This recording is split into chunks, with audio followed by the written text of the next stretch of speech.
प्रिय विद्यार्थियों नमस्कार। कल तक हमने 5वें पाठ जो है सुक्ति मोक्तिकम उसके 6 श्लोक पढ़ लिए थे। आज हम 7वां और अंतिम श्लोक देखेंगे और बाद में अभ्यास प्रश्न भी समझेंगे।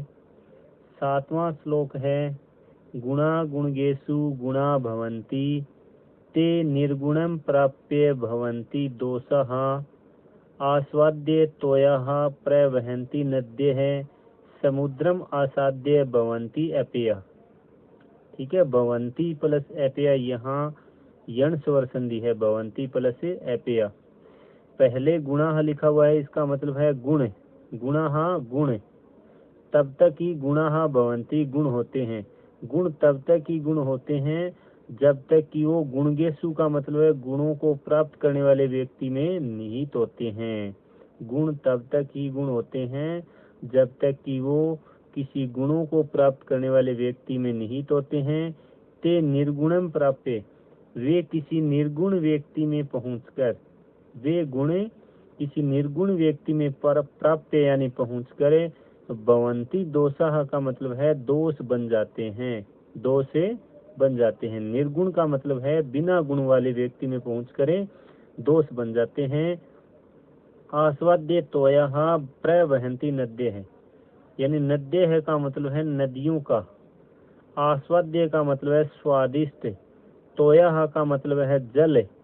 प्रवहन्ति का मतलब है बहता हुआ। समुद्रम का मतलब है समुद्र में। आसाद्य का मतलब है पहुंचकर। भवन्ति अपेहा न पीने योग्य हो जाता है। गुण तब तक ही गुण होते हैं जब तक कि वो किसी निर्गुण व्यक्ति में पहुंच करे। गुण तब तक ही गुण होते हैं जब तक कि वो किसी गुणों को प्राप्त करने वाले व्यक्ति में निहित होते हैं। वे गुण किसी निर्गुण व्यक्ति में, किसी बिना गुण वाले व्यक्ति में पहुंच करे दोष बन जाते हैं। उसी प्रकार से बताया गया है कि नदियों का जो स्वादिष्ट जल होता है वह समुद्रम आसाद्य का मतलब है समुद्र में पहुंच करे भवन्ति अपेय का मतलब है न पीने योग्य हो जाता है। ठीक है, अब हम देखेंगे इस श्लोक के शब्दार्थ। आगे है गुणा का मतलब है गुण, फिर कोष्ठक में लिखा है तब तक ही।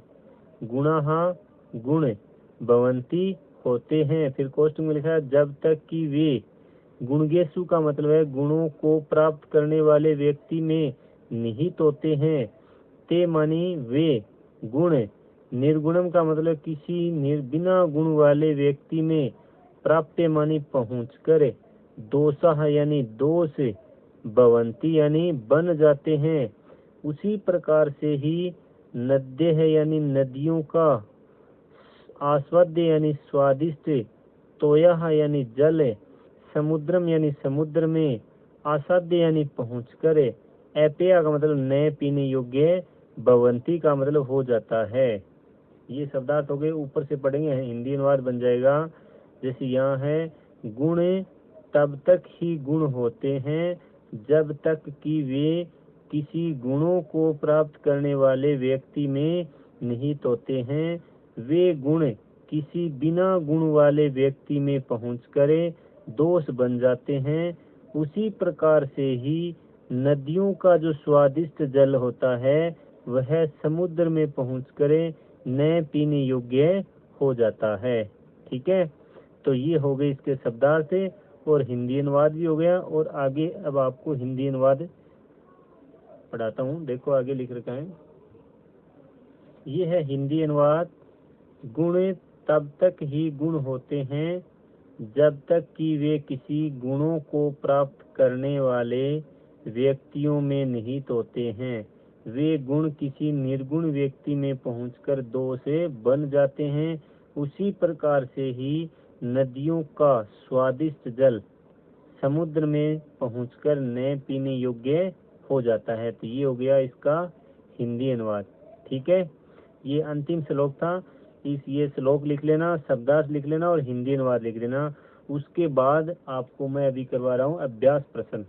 ठीक है, अभी हम अभ्यास प्रश्न देखेंगे। जैसे पहला है अधोलिखित प्रश्नानाम उत्तराणि संस्कृत भाषाया लिखित। नीचे लिखे गए प्रश्नों के उत्तर संस्कृत भाषा में लिखो। यहाँ पहला है यत्नेन किम रक्षेत वितम वृतम वा। प्रश्न पूछा गया प्रयत्न पूर्वक किसकी रक्षा करनी चाहिए, वितम यानी धन की, अथवा वा मानी अथवा वृतम चरित्र की। प्रयत्न पूर्वक किसकी रक्षा करनी चाहिए, चरित्र की या अथवा धन की। तो यत्नेन वृतम रक्षेत, तो उस श्लोक में बताया गया था प्रयत्न पूर्वक चरित्र की रक्षा करनी चाहिए। वितम का मतलब होता है धन। ठीक है, अगला श्लोक है अस्माभि कीदृशम आचरणम न कर्तव्यम। हमें किस प्रकार का आचरण नहीं करना चाहिए, अर्थात हमें किस प्रकार का कर्म नहीं करना चाहिए। तो उत्तर आ जाएगा अस्माभि आत्मनः प्रतिकूलानि। आत्मनः के आगे यहाँ विसर्ग आएंगे, अस्माभि आत्मनः प्रतिकूलानि आचरणम न कर्तव्यम। हमें अपने विपरीत आचरण नहीं करना चाहिए। फिर आगे है तीसरा प्रश्न है जंतवः केन विधिना तुष्यन्ति। प्राणी, जंतु का मतलब है प्राणी, जंतु शब्द की प्रथमा बहुवचन है, जंतु जंतु जंतव है। प्राणी किस विधि से तुष्यन्ति यानी प्रसन्न होते हैं, तो जंतवः प्रिय वाक्य प्रदानेन तुष्यन्ति। तो जंतु प्रिय वाक्य बोलने से प्रसन्न होते हैं। फिर आगे है प्रश्न पुरुषै किमर्थम प्रयत्न है कर्तव्य है। पुरुषों को हमेशा किस लिए प्रयत्न करना चाहिए, पुरुषै सदा गुणेषु एवं प्रयत्न है कर्तव्य है। पुरुषों को हमेशा गुणों को प्राप्त करने का ही प्रयत्न करना चाहिए। आगे है प्रश्न सजनानाम मैत्री कीदृशी भवति। सज्जनों की मित्रता कैसी होती है, तो उत्तर आ जाएगा सजनानाम मैत्री पूरा लघवी पश्चात वृद्धिमती। सज्जनों की मित्रता पहले छोटी और बाद में वृद्धिमती का मतलब है बढ़ती जाती है। सज्जनों की मित्रता पहले छोटी और बाद में बढ़ती जाती है। सरोवराणाम हानि कदा भवति।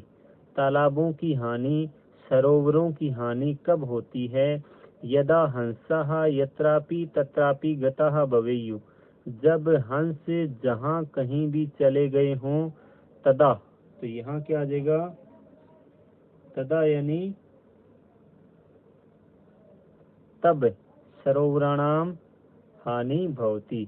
जब हंस जहाँ कहीं भी चले जाते हैं तब सरोवरों की हानि होती है। लास्ट प्रश्न इनमें, इन प्रश्नों में नद्य है जलम कदा अपेयम भवति। नदियों का जल कब अपेय न पीने योग्य हो जाता है, तो यहाँ जगह समुद्रम आसाद्य नद्य है जलम अपेयम भवति।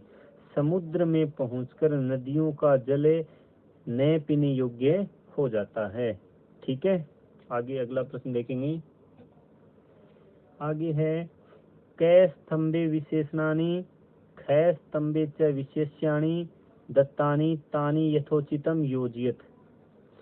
कै स्तंभ में विशेषण दिए गए हैं और खै स्तंभ में विशेष्य यानी संज्ञा शब्द दिए गए हैं, उनको यथोचित उचित मिलान करना है।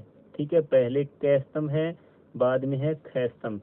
तो सबसे पहले है आस्वाद्य तोयः, स्वादिष्ट जल किनका है, नद्य है नदियों का। फिर है गुण युक्त है, गुण युक्त कौन होता है, दरिद्र है दरिद्र। फिर है दिनस्य पूर्वार्ध भिन्ना, दिनस्य पूर्वार्ध भिन्ना, दिन की पूर्वार्ध छाया की भांति भिन्न भिन्न प्रकार की क्या होती है, खलानाम मैत्री दुर्जनों की मित्रता। फिर है दिनस्य प्रार्ध भिन्ना, दिन की प्रार्ध अपराह्न है छाया की भांति भिन्न भिन्न प्रकार क्या होती है, सज्जना नाम मैत्री सज्जनों की मित्रता। ठीक है, आगे एक प्रश्न दिया गया है अधोलिखित पदेभ्य भिन्न प्राकृतिकम पदम चित्वा लिखत। नीचे लिखे गए पदों में भिन्न प्रकृति पद को चुनकर लिखना है। यानी 4 शब्द दिए गए हैं, चारों में भिन्न अलग शब्द कौन सा है। वक्तव्यम का मतलब है बोलना चाहिए, कर्तव्यम का मतलब है करना चाहिए, हंतव्यम का मतलब है मारना चाहिए, सर्वस्वम का मतलब है सब कुछ। तो ये तव्यत प्रत्यय से युक्त शब्द हैं 3, बाकी ये सर्वस्वम अलग हो गया, तो भिन्न को हमने नीचे अलग लिख दिया सर्वस्वम। ठीक है, फिर है यत्नेन वचने प्रिय वाक्य प्रदानेन मरालेन, यत्नेन प्रिय वाक्य प्रदानेन मरालेन, तीनों में तृतीय विभक्ति एक वचन है, लेकिन वचने शब्द में केवल सप्तमी विभक्ति है, तो ये हो गया भिन्न शब्द, इसको हमने अलग लिख दिया वचने। फिर अगले में है श्रूयताम, अवधार्यताम, धन्वताम, क्षम्यताम। देखिए श्रूयताम सुनना चाहिए, अवधार्यताम धारण करना चाहिए, क्षम्यताम क्षमा करना चाहिए। धन्वताम अलग शब्द हो गया, तो इसको हमने लिख दिया भिन्न शब्द में धन्वताम। ठीक है। फिर आगे है जंतव है, नद्य है, विभूतय है, परितय है। यहाँ हमने लिख दिया जंतव है जंतु, नद्य है नदियाँ, विभूतय है संपत्तियाँ, परितय है चारों ओर। ये एक अव्यय पद आ गया। ठीक है। इनमें है प्रथमा विभक्ति बहुवचन, तीनों में प्रथमा विभक्ति बहुवचन, ये एक अव्यय पद आ गया, तो भिन्न शब्द हो गया, यहाँ आ जाएगा परितय है। ठीक है। फिर अगला प्रश्न है रेखांकित पदानि अधिकृत्य प्रश्न निर्माणम कुरुते। रेखांकित पदों को आधार मानकर प्रश्न निर्माण कीजिए। ठीक है। तो यहाँ प्रश्न निर्माण में पहले उत्तर दिया गया है, बाद में प्रश्न बनाया गया है। जैसे वृत्त है, क्षीण है, हत है, भवती। वृत्त का मतलब क्या होता है? चरित्र। ठीक है। यहाँ वृत्त नहीं होना चाहिए था, सही है वृत्त ही होगा, यानी वृत्त है, क्षीण है, हत है, भवती। चरित्र से नष्ट हुआ व्यक्ति निरंतर नष्ट होता जाता है, तो वृत्त में है तृतीय व्यक्ति एक वचन, तो यहाँ आ जाएगा केन क्षीण है, हत है, भवती। किससे नष्ट हुआ व्यक्ति नष्ट होता जाता है। फिर आगे है धर्म सर्वस्वम श्रुत्वा अवधार्यताम। धर्म सर्वस्वम का मतलब धर्म के बारे में सब कुछ सुनकर अवधार्यताम उन सबको ग्रहण कर लेना चाहिए। तो यहाँ धर्म सर्वस्वम की जगह किम श्रुत्वा अवधार्यताम, क्या सुनकर हमें सब कुछ धारण कर लेना चाहिए। ठीक है। ये दो प्रश्न निर्माण हो गए। बाकी प्रश्न निर्माण और बचे हुए अभ्यास प्रश्न आपको अगले वीडियो में करवाए जाएंगे। आज के लिए बस इतना ही। जय हिंद, जय भारत।